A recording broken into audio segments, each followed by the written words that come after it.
আবেগের পর্যায় থেকে বলেছেন, আমরা তিনজন কর্মকর্তাবৃন্দ বলেছি, আমরা বর্তমান প্রজন্ম হিসেবে আমাদের কি আশা রয়েছে সেগুলো নিয়ে আমরা বলেছি।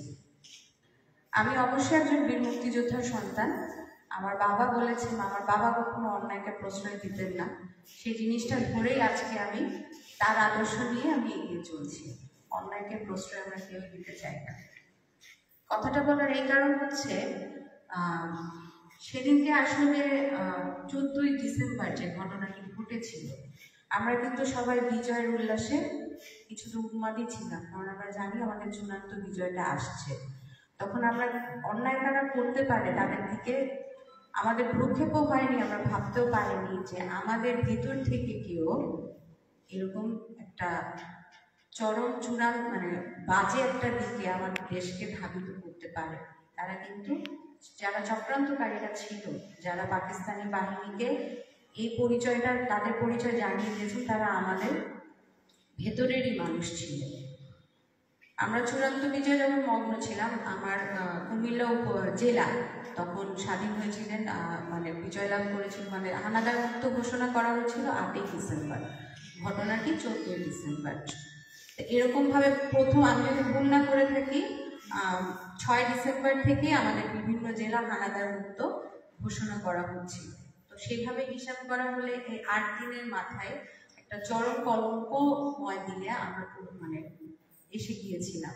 কারণ আমরা ভাবতেও পারিনি আমাদের আপনজন, আমাদের ভিতরকার মানুষ এই ধরনের পরিণতি করতে পারে, বাইরের শক্তিকে দেখিয়ে দিতে পারে আমাদের মূল ব্রেইন যারা, থিঙ্ক ট্যাঙ্ক কারা, যারা আমাদের দেশকে একটা সুন্দর পরবর্তী স্বাধীনতা পরবর্তী একটা চমৎকার দেশ হিসেবে গড়ে তুলতে পারবে, তাদেরকে নিশ্চিহ্ন করে দেবে।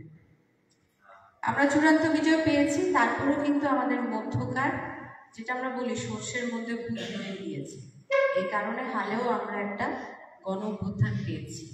প্রত্যেকটা দিবস আমাদেরকে শিক্ষা দেয়। 14ই ডিসেম্বর আমাদের জন্য এই শিক্ষা বয়ে আনে, আমার বিজয় আমার সামনে, কিন্তু ভুলে গেলে হবে না যে আমার মধ্যেকার যারা নষ্ট যারা রয়েছে তাদেরকে আমরা প্রশ্রয় দিব না।